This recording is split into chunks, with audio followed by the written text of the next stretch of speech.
All right, can you hear me now?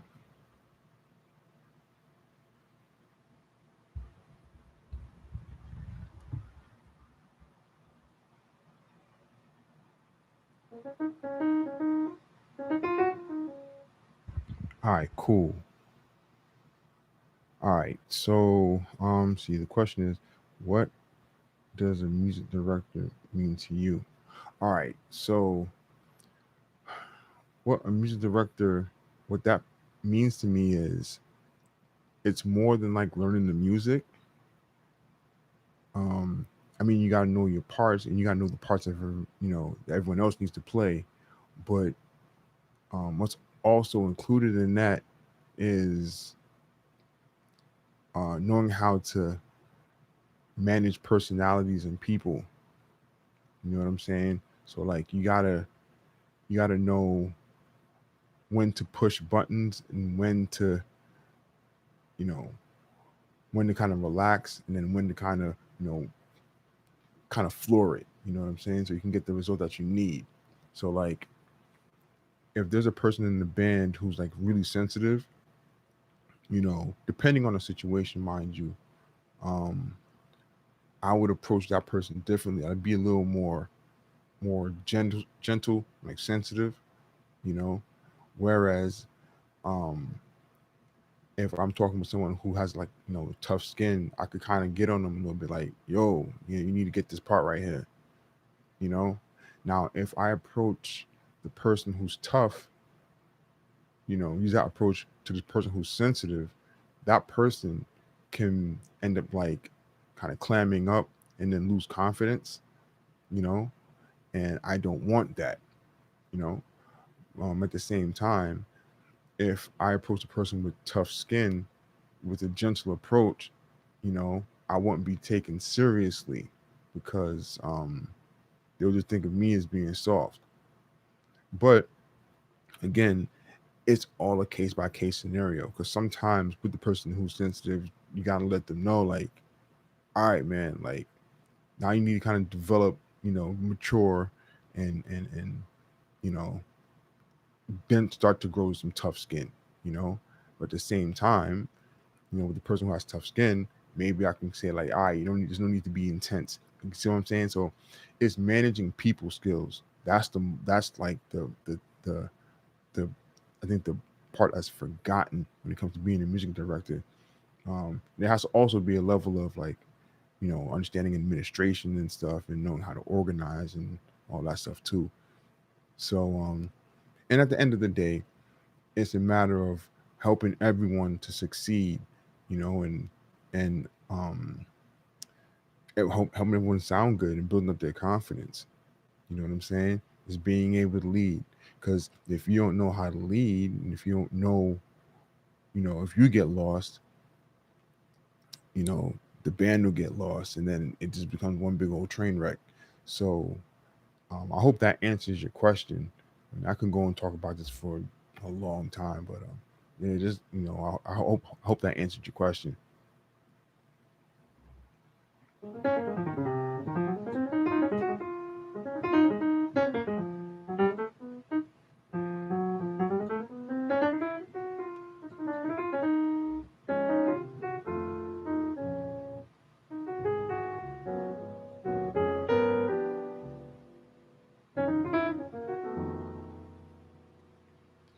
Cool, cool. I'm glad that answered your question, man.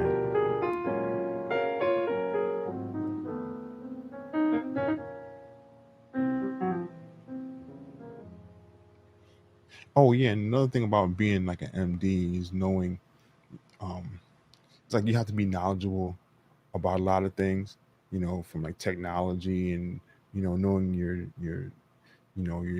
programs and stuff, but then also being open minded to new techniques and stuff too. So it's like you're constantly learning and you're constantly, you know, adapting to whatever's going on now, and you got to be flexible, but it's it's um it's definitely a thing where you have to be constantly on your toes, picking up new things and stuff. So that's another part of being an MD.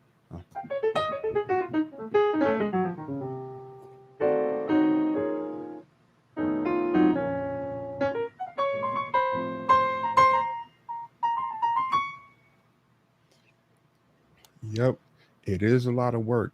It is a lot of work. You know, um, outside looking in, um, it looks like um,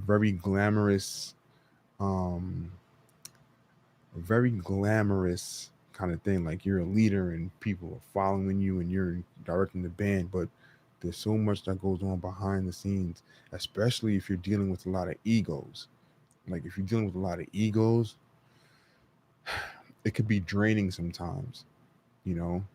But at the end of the day, you want to create great music, create great moments and memories and stuff, and you want to make everyone help everyone sound better and sound great. So there's a trade off with that, but you know that's what comes with the territory.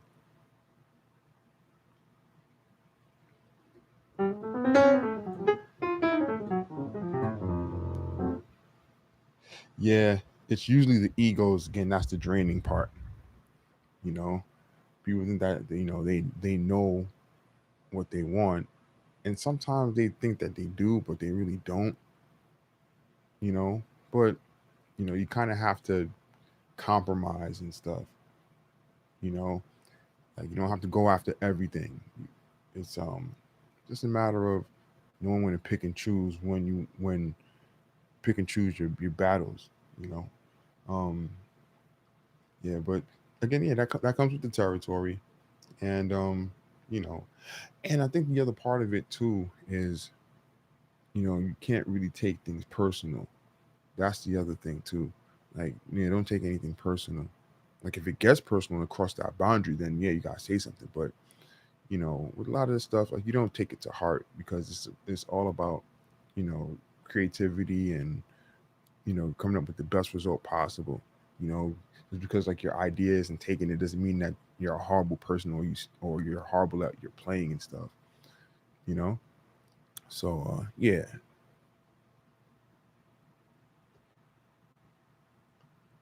All right, so what do you do? You say, well, whenever it comes to what do I do when people don't want to change or change for the better, um, I just let them be, man, and I just execute whatever they want me to execute, to the best of my ability. Because at the same time, it is a job. It is something that you're getting paid to do or you're getting asked to do. So yeah, whenever something like that happens, you yeah, just execute whatever is being asked to the best of your ability, and then when the time comes and the show's over, the gig is over, whatever it is, if you feel like all right, this is a bit much, then you just move on, you know, because you don't want the headache. So yeah, just do what you got to do, execute, do the best that you can.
All right, well, it's getting late. If you have another question, I can stick around for another couple of minutes or so.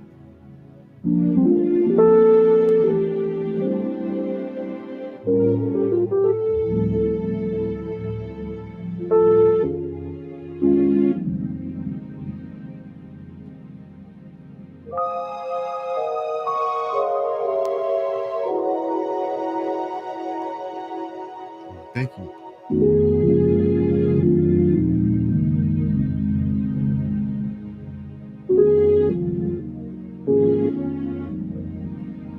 All right. What are my favorite plugins? Hmm. My favorite plugins. See, if I had this screen share thing, I'd be able to show you guys. So, um, I love the Native Instrument stuff. Stuff from Native Instruments. I love Keyscape. Um, Universal Virtual Instruments, also known as UVI. I love those plugins. Um, Omnisphere, another favorite of mine. Spitfire Audio for strings. I love, you know, those plugins. As a matter of fact, I could just walk you through what I have here. So this piano here is the Ravenscroft 275 from Universal Virtual Instruments. Um, the Rhodes patch is also from the same company, right? And then I have it's like a vintage keyboard, the TS20, which is it's like a what do you call it there? Like an MKS 20 sound, right? So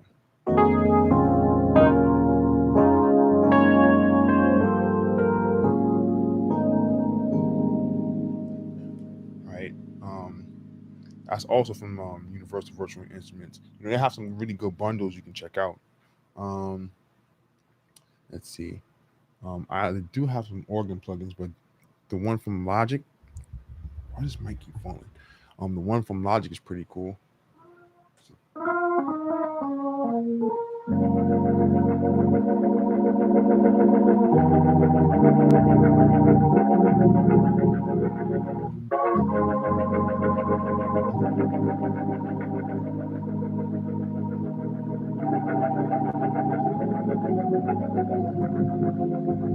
Right? Um, and then the strings here, let's see, the strings that I have here, I hope they are Spitfire Audio. Spitfire Audio? Yes, it is Spitfire Audio. Right? So,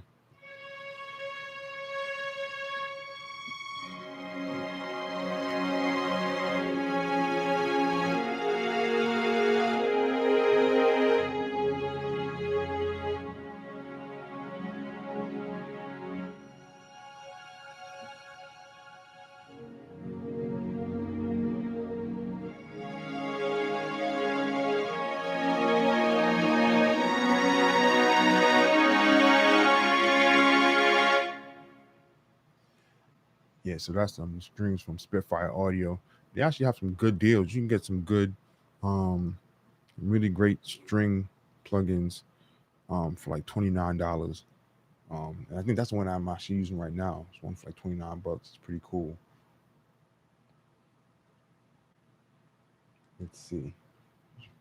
So are those from the piano? Or is that coming from the PC? Yeah, so all stuff is coming from the computer. Like so this here is just my MIDI controller. Yeah, so all of these all the sounds are coming from my computer. I'm using Mainstage. Um so I'm running on a Mac. So this and this, these are all MIDI controllers, and I have everything, you know, mapped out to my faders here and stuff, so I could blend my sounds really nicely, like so. So piano, right? Put the Rhodes in there.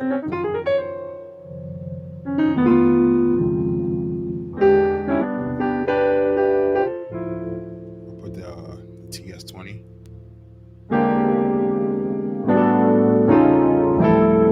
I'll put a nice pad underneath it. This is called Blue Carpet. It's a stock sound from Logic.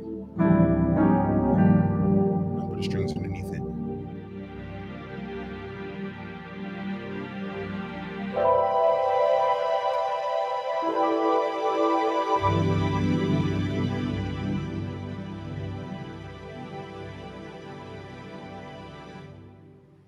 Yeah, so that's pretty much what I'm running.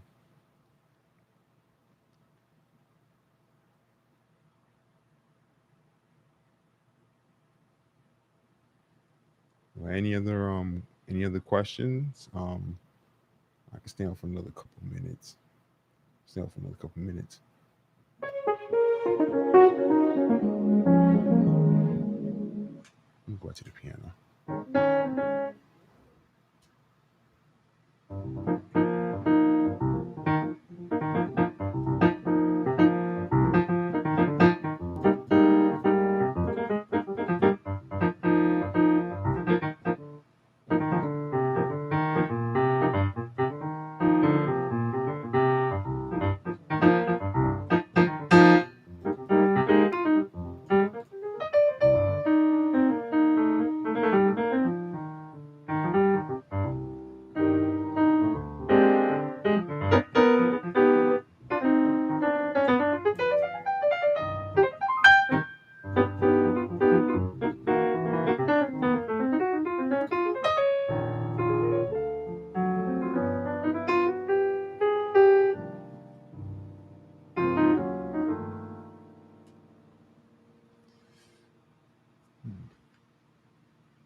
All right. So, what do you do to work on your chops?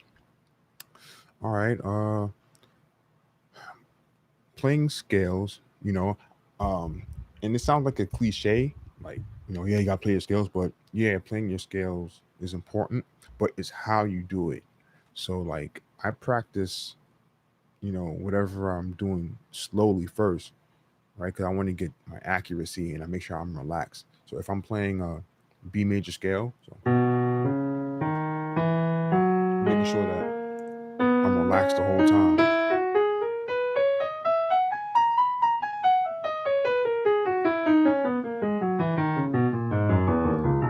right? I know I'm kind of speeding up a little bit, but the key thing is to be relaxed, right? And I work on my arpeggios the same way. Whatever I'm doing,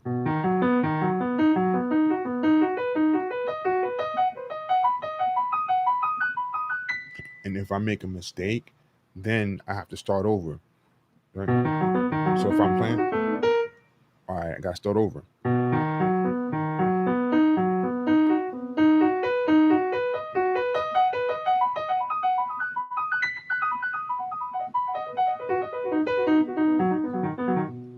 And I make sure that I'm relaxed, right? So even if I'm learning bebop stuff,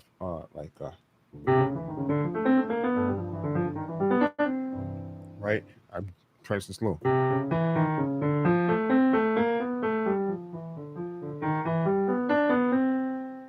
right, and I make sure I could play it, about 5, 6, 7 times in a row without making a mistake, so it could be clean as possible. So like if I'm doing something like this,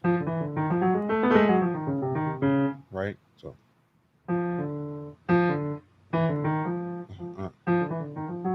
right there,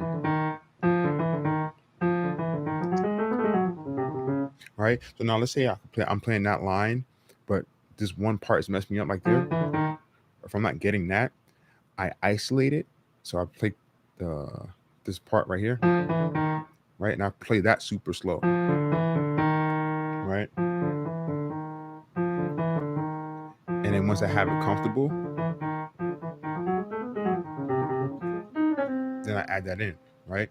Now sometimes, you know, it still might be a problem, so then I change the rhythm up too. So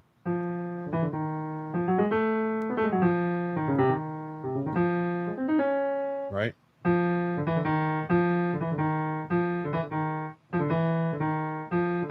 right. So I change the rhythm up, so then when I play it regular, right, and you do that so that it will be a lot harder to play. So then when you play the original way, it's a lot easier. So it's somewhat psychological. You get what I'm saying? I hope that makes sense.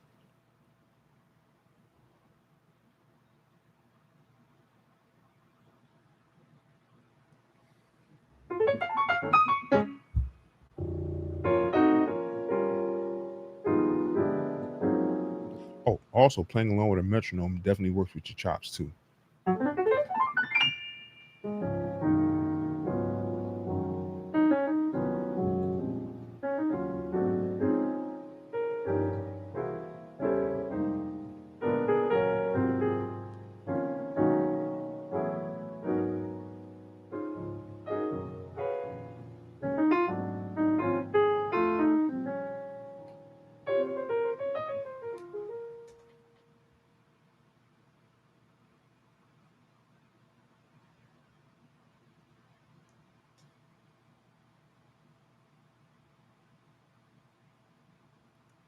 Yeah, I know.